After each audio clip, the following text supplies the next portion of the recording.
প্রণাম বন্ধুরা, কেমন আছেন সবাই? আশা করি ভালোই আছেন।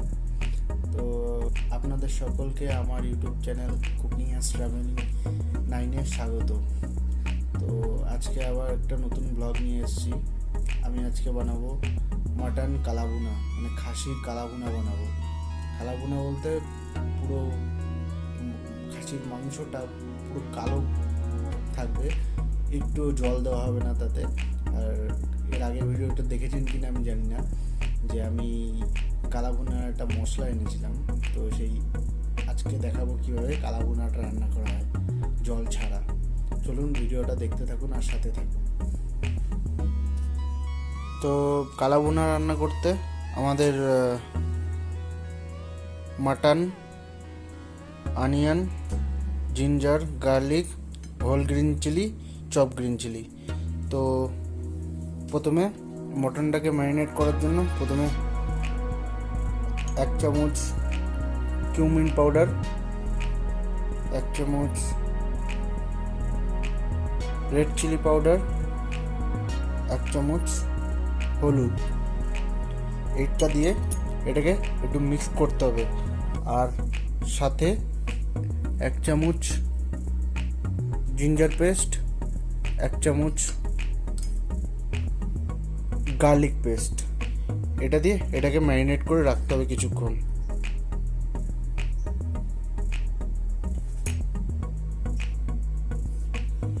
আর স্বাদ অনুসারে লবণ,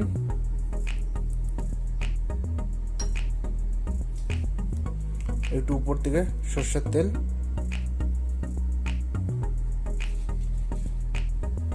এবার এটাকে ভালো করে ম্যারিনেট করতে হবে।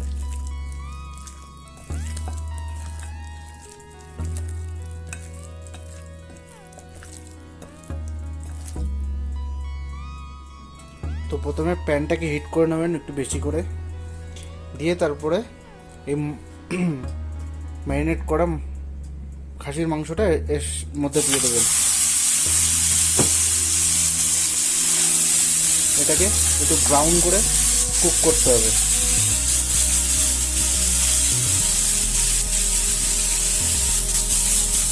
দেখতেই পাচ্ছেন এখানে ব্রাউন কালারটা চলে এসছে। তো এইটাকে এরপরে নামিয়ে দিয়ে এরপরের প্রসেসটা আমি শুরু করছি। দেখুন এটা হয়ে গেছে, একটু এরকম কালার করে ভেজে নিতে হবে মাংসটাকে। তারপরে কড়াইটা একই কড়াইয়ের মধ্যে তেল দিতে হবে। তেল দেওয়ার পর আপনারা চাইলে শুকনো লঙ্কাও দিতে পারেন। আপনারা চাইলে শুকনো লঙ্কা দিয়ে ওইটাকে গোটা গরম মশলাও দিতে পারেন। আপনারা চাইলে গোটা শুকনো লঙ্কাও দিতে পারেন। তেলটা গরম হওয়ার পর আমি এর মধ্যে দারচিনি দিয়ে দেবো। তো তেলটা গরম হয়ে গেছে, আমি এর মধ্যে তেজপাতা আর গোটা দারচিনি দিয়ে দেবো। আর তার সাথে সাথে দিয়ে দেবো চিলি ফ্লেক্স, কারণ আমি ড্রাই রেড চিলিটা পাইনি, ওই জন্য চিলি ফ্লেক্স দিয়ে দেবো। তো এটাকে একটু ভালো করে কুক করার পর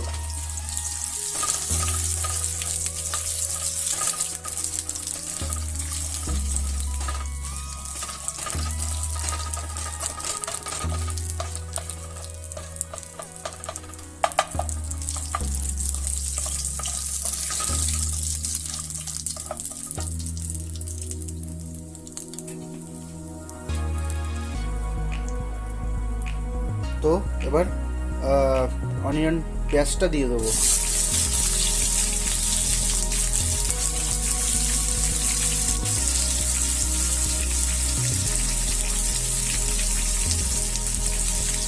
পেঁয়াজটা দেওয়ার পর একটু গোল্ডেন ব্রাউন কালার করতে হবে এটাকে।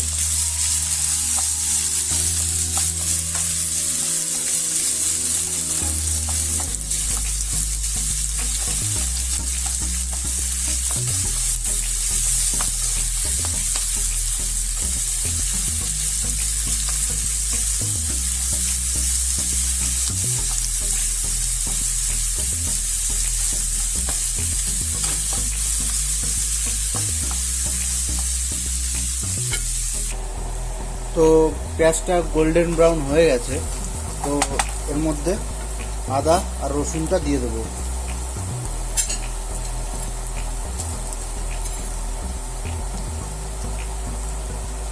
আদা রসুনটা দিয়ে এটাকে একটু ভালো মতন কুক করতে হবে।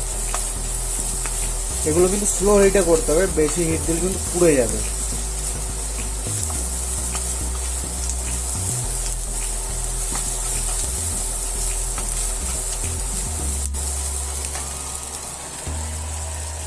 এবার এর মধ্যে জিরের গুঁড়ো, হলুদ গুঁড়ো, ধনের গুঁড়ো আর শুকনো লঙ্কার গুঁড়ো দিয়ে দেবো।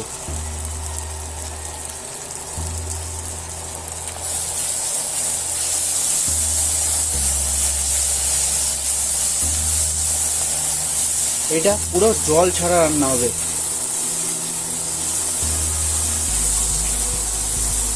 এটাই কিছুক্ষণ কুক করার পর এটাই কিছুক্ষণ কুক করতে হবে। এবার এর সাথে মাংসটা দিয়ে দেবো।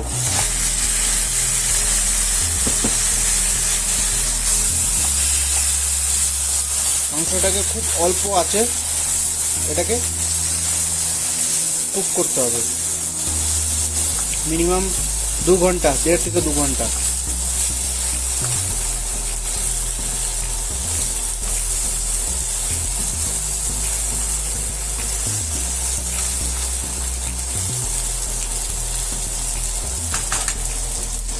আর সাথে গ্রিন চিলিও দিয়ে দেবো।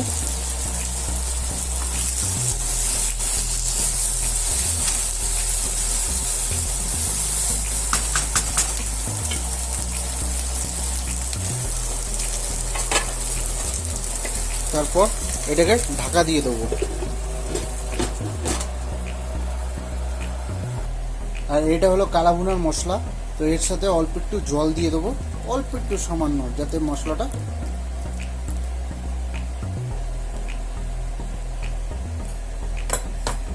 এই মশলাটাকে গুলিয়ে এর ভিতর দিয়ে দেবো। অনেকটা কালো কালো হয়ে এসছে, এবার এইটাকে এর ভিতর দিয়ে দেবো।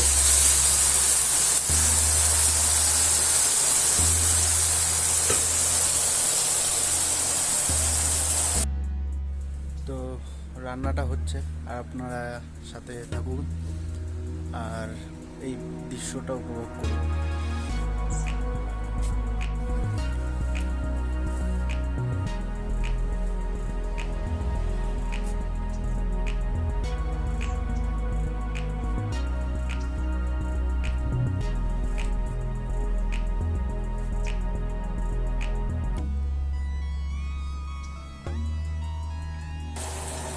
তো কালারটা আস্তে আস্তে আসছে, এটা আরো একটু কালার হবে, আরো কালো হবে। এটাকে অল্প আছে 1.5 থেকে 2 ঘন্টা কুক করতে হবে।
তো রান্না হয়ে গেছে আমাদের মটন কালা ভুনা, খাসির কালা ভুনা।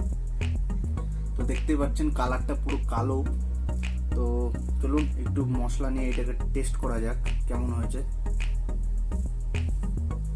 খুব গরম, একটু লবণ, একটু লেবু। আজকে খাওয়াটা পুরো জমে গেল। বাংলাদেশের এই কালা ভুনা এর উৎপত্তি। তো আপনারা বাড়িতে ট্রাই করুন, এটার কেমন হলো আপনারা কমেন্ট করে জানাবেন।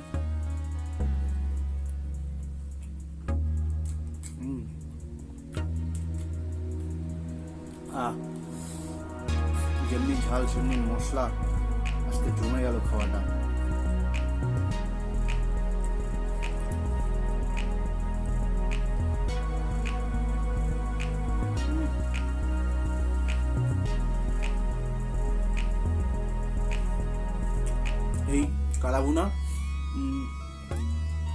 এই কালাভুনা যদি দেশি খাসির সাথে রান্না করা যেত আরো ভালো লাগতো, মানে অতুলনীয় স্বাদ হতো এর। চলুন আমি খাবারটা শেষ করছি। আর সুস্থ থাকবেন, ভালো থাকবেন, আর অবশ্যই চ্যানেলটাকে সাবস্ক্রাইব করবেন আর চ্যানেলটাকে আগিয়ে নিয়ে যেতে সাহায্য করবেন। দেখা হচ্ছে পরের ভিডিওতে।